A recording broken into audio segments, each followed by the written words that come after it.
pretty devastating about Mitch. Yeah, it's terrible, isn't it? Mitch played really well in game one and started off looking really good this week, and then just injured his calf today. So we're unsure of how bad it is, but he won't be any good, obviously, for Wednesday with a short turnaround. So he's gone for scans. So we've had to make the decision to rule him out. Who's in? Jerome will come in. Jerome Luai will come in. Played there last year. Got a good combination with Nathan, and he's that left side player. He'll do a fine job. You obviously have a huge. Jerome will play in the 13. Yep. No. He'll come straight into the starting side. Birdo will stay 18. Birdo will start 18. You've got obvious confidence. You've seen what he can do from a distance. I mean, up close, you would probably haven't had a lot of experience with that, but from a distance, you've seen what he can do, and this team would have faith in him. Oh, they should. He's won 4 grand finals and he won the Origin series last year, so I think everyone would have a lot of confidence and a lot of faith in him. And I don't know Jerome that well, but I think that he'd believe in himself too, that he could come in and do the job at short notice. So there'll only be a couple of training sessions, but the fact that he's played with that left edge last year is an advantage for us as well. It's not like you're bringing in someone that hasn't been here before, that hasn't played with those players. So it is what it is. Disappointed for Mitch, but excited for Jerome. Laurie, was that a tough decision with Matt Burton in the side too, and did you have to sort of have a chat to him? Yeah, I had a chat to Matty. It's obviously, he'd be disappointed. You want him to be disappointed, but, he gives us a bit more versatility in that 18th man role. He can play a few more positions, and I just think, Jerome and Nathan combination, they've had so much success. And I think back playing with each other, I think there'll be an energy and a synergy there, and I think that that'll bring a different style of energy, different style of game, but one that they'll all be confident in. Is that an exemption from the NRL being granted to bring a player? Yes.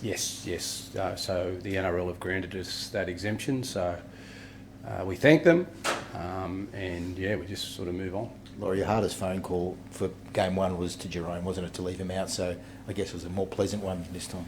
Yeah, and I think I said at the time, he handled it with such class, and he said that if I needed him, he'd be ready to go. So when I rang him, he said, "Sweet, I'm ready to go."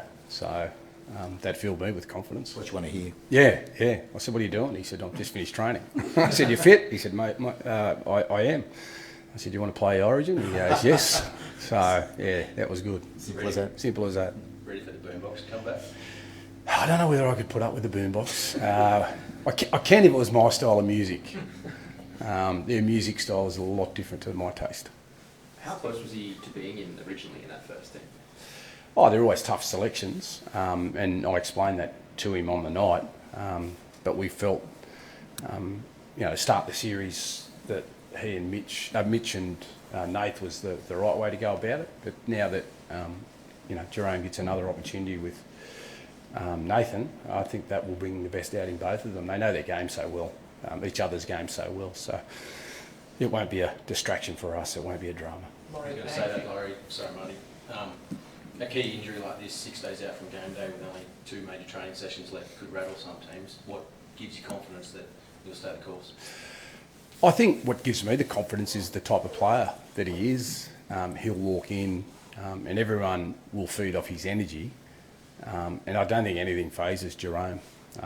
He's always up for a challenge. And the bigger the challenge, the better he goes. So, he's a guy that thrives in this environment.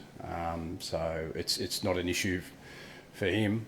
So it shouldn't be an issue for anyone else. What does it say about the team that externally you look very confident and confident? How are you feeling internally? Does it just give you confidence that the team and culture that you've got, regardless of who's injured or not, you're confident they can get the job done? Yeah, I think you have to be. I think that, it's a funny game, rugby league. It's just, with the group of guys that you've got to make sure that they're prepared really well. And, we've had challenges and setbacks all the way through the campaign so far, but, I'd be disappointed with the fact that we lost a guy 6 days out and we couldn't cope with that. I think the guys are very professional. It's not like we're bringing in a rookie. We're bringing in a guy that's won Origin series before, won 4 grand finals, so he knows what he's doing. Brian, is Brian okay or? Brian, yeah, he's okay. Trained as well as what we wanted him to today, so he's on the right path. So, yeah, no, he'll be okay. If anything changes, it would be on Saturday because you want to make sure he has a really good hit out. So, but I don't think he's in any doubt. Will Kiro stay with the side? Well, he'll go back to train with the Bulldogs tomorrow because they've got a game to get ready for on Sunday. But the fact that he's had one session and then we'll run Brian on the Saturday, and depending on what happens there, Brian will go to Perth, but we'll make a decision one way or the other on Saturday. Would it be Kira's that? Yes, comes in? Yeah. yes, yep, most definitely. And when's Jerome getting into camp? In the Uber? Well, he was just finishing training, so he just came off the training paddock, so I'm assuming we'll hear him before we see him.